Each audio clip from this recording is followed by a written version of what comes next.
Guys, a lot of people are pointing fingers about the LA fires. People are pointing fingers at Karen Bass, Gavin Newsom, etc. Well, Gavin Newsom has finally issued a response. He has done a couple of interviews. And one of the questions that is coming his way is, what about the homes and the land? The people who have had to evacuate, that lost their homes, that lost everything, are they going to be able to get their homes back, to get that land back? What is going to happen with that, right? I want you to hear something that Gavin Newsom said. I found this pretty interesting. This is what he said to Fox Local. Pay attention to this. We're dealing with a myriad of issues. I was just talking to Josh Green, the governor of down in Hawaii, who had some ideas around some land use concerns he has around speculators coming in, buying up properties, and the like. So we're already working with our legal teams to move those things forward, and we'll be presenting those in a matter of days, not just weeks. We're dealing with a myriad of issues. I was just talking to Josh Green, the governor of down in Hawaii, who had some ideas around some land use concerns he had. Why was he dancing there? What was that about? About some land use concerns that he has. It's like when I was on the debate team, like my debate coach used to tell us, don't rock. Don't dance, don't lean, it can be a nervous habit, right? People get nervous. They start to some land use concerns we had. Like, it makes you wonder, like, why is he dancing there? But they're talking about the land. He talked to people in Hawaii. Listen. Governor of down in Hawaii, who had some ideas around some land use concerns he has around speculators coming in, buying up properties, and the like. So we're already working with our legal teams to move those things forward, and we'll be presenting those in a matter of days, not just. So people wanting to buy the land. Now, that was the first one. He was questioned about this again by Meet the Press, and I want you to hear what he said to Meet the Press. Again, talking about the land. With this rebuilding effort needing to take place, is LA going to be ready for all of those global events? My humble position, and it's not just being naively optimistic, that only reinforces the imperative moving quickly, doing in the spirit of collaboration and cooperation. President of the United States, Donald Trump, to his credit, was helpful in getting the Olympics to the United States of America, to get it down here in LA. We thank him for that. I don't think right now they should even be thinking about the Olympics. Like, people just lost their homes. I've seen the photos. I know people that live in LA. They've sent me pictures. I've seen some of everything. And I think the last thing that you should think about right now is the Olympics in 2028, even if that means that the Olympics has to be postponed. I don't care. That should not be the concern right now. Let's go back a little bit. It's not just being naively optimistic.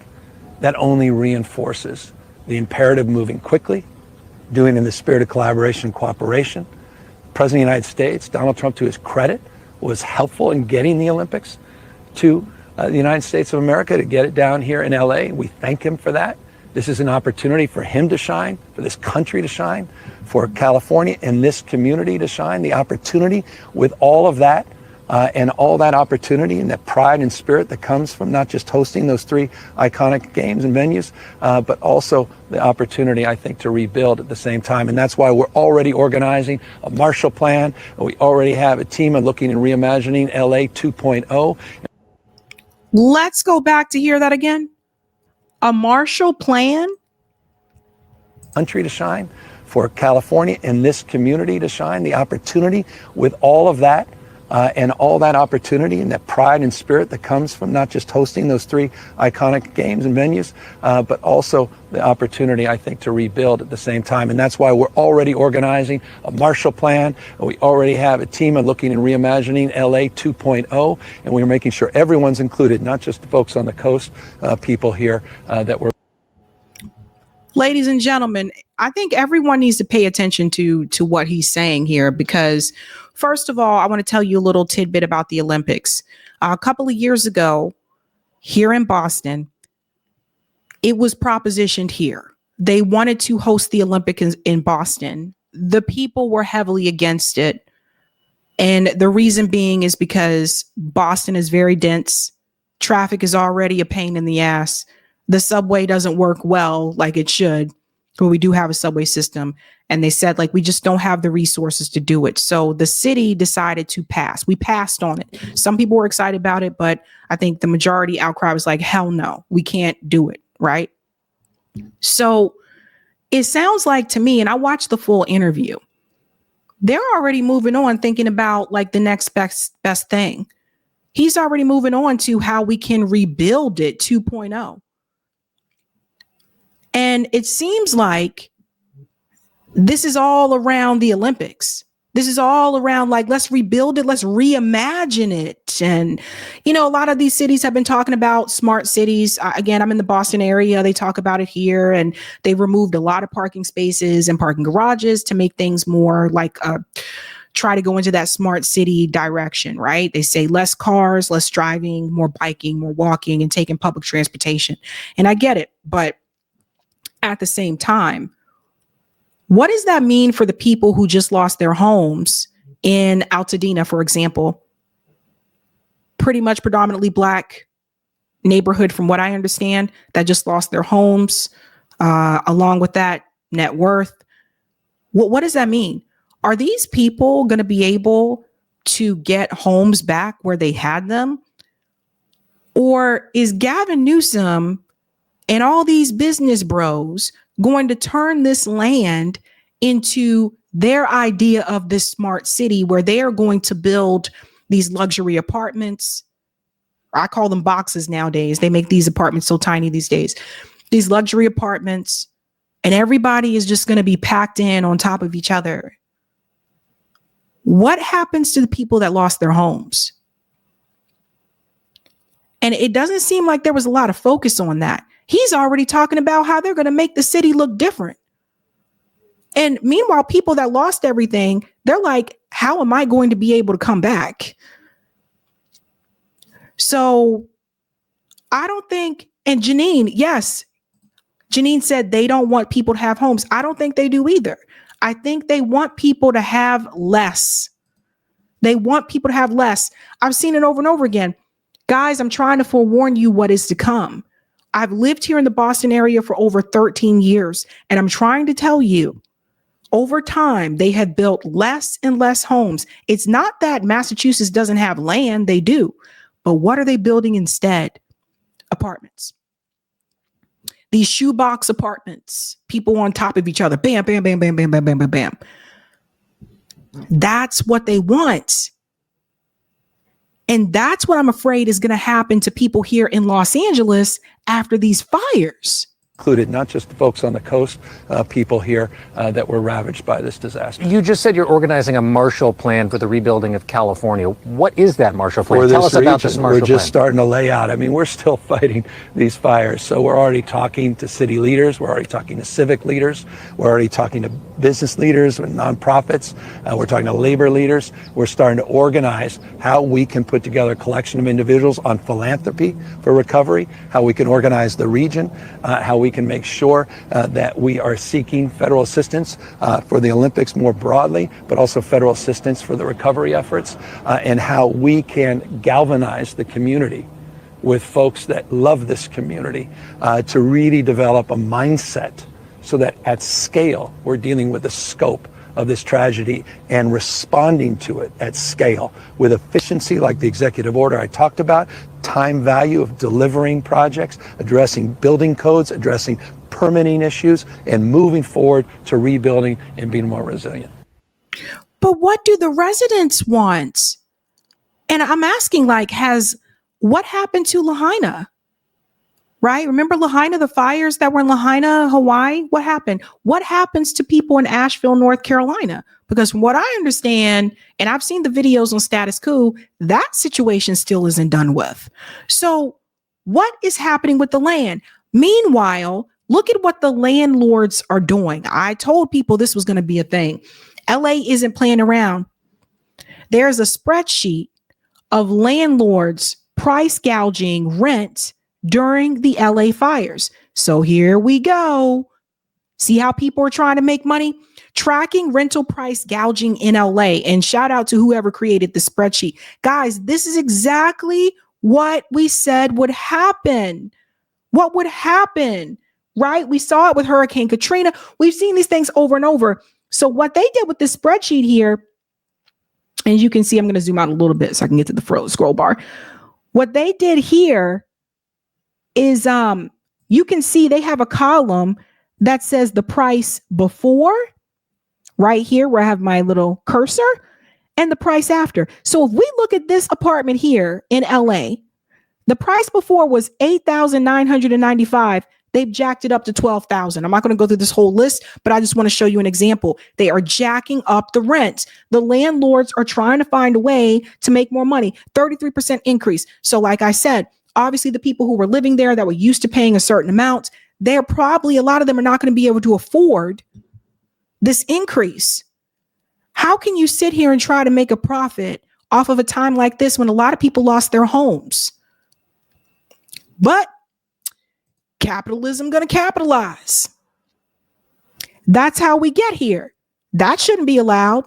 Why isn't Gavin Newsom putting a check on that? And then there's another one. There's another fire that started in Ventura County. Let's go ahead and bring that clip in here. Fire crews now working to contain a new fire that erupted overnight in Southern California.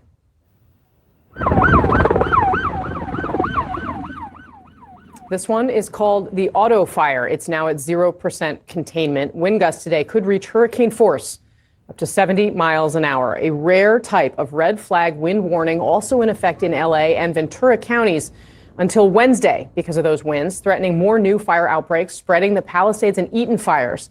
I spoke to the LA County Fire Chief on Monday. So you guys see this? Look at all these fires. Eaton fire, the Hearst fire, and they tell you how much is contained, right? So Hearst fire, 97%, Eaton fire, 33%, Auto fire, 0%, Palisades fire, 14%. So not good.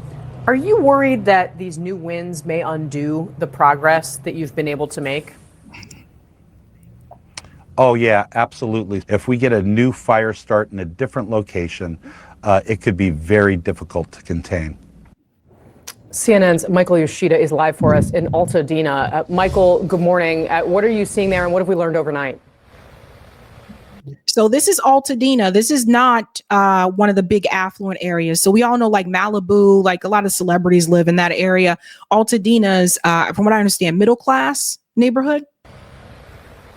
Hey, good morning, Casey. When you talk about that new fire popping up, just to put in perspective, that's about an hour west of us, but it's the perfect example of that concern that officials have been talking about and why over the last day, throughout the overnight hours, as our team has driven through the Palisades, through Brentwood, here into Altadena, we've seen so many fire crews staging, pre-positioning, trying to be ready for if one of those new sparks, those flare-ups happen so they can quickly get a handle on it. Now, while we have that ongoing concern and threat of those fires and new fires this morning, and I'm not sure if you can hear, but we have a lot of work happening here in this Altadena neighborhood. Utility crews, gas companies, others hard at work trying to begin some of that repair work. Obviously, as you can see behind me, this, as we've been talking about, one of those communities that's been just devastated by the Eaton fire. You can see some of the lines as well still hanging down. Just an example of how much work is ahead for these communities in and around Los Angeles. But again, right now,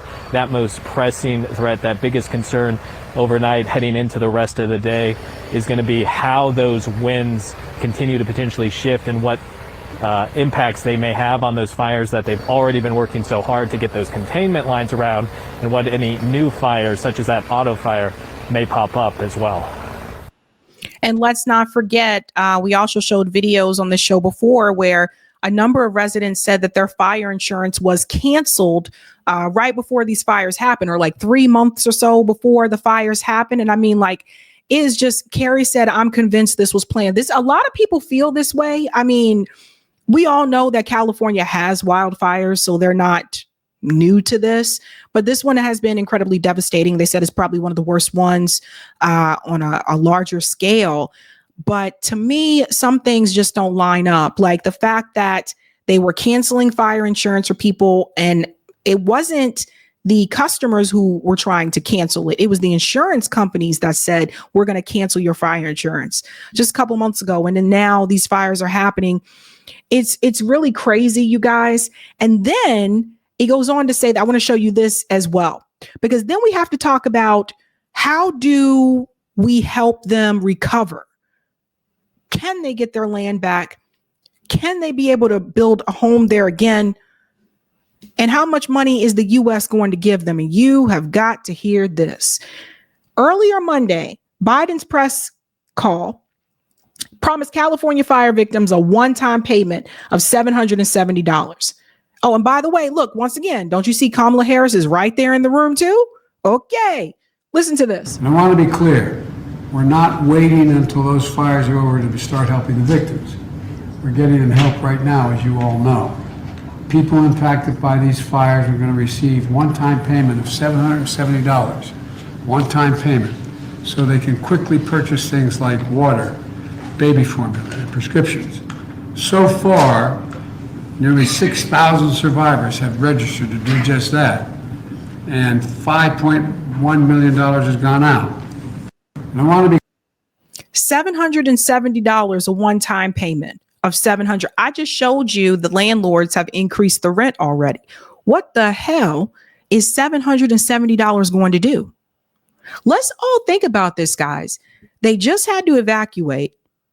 Depending on where they work, some of those businesses may have been damaged as well. So some of them may not have a job. These are just reality. Where are they supposed to go?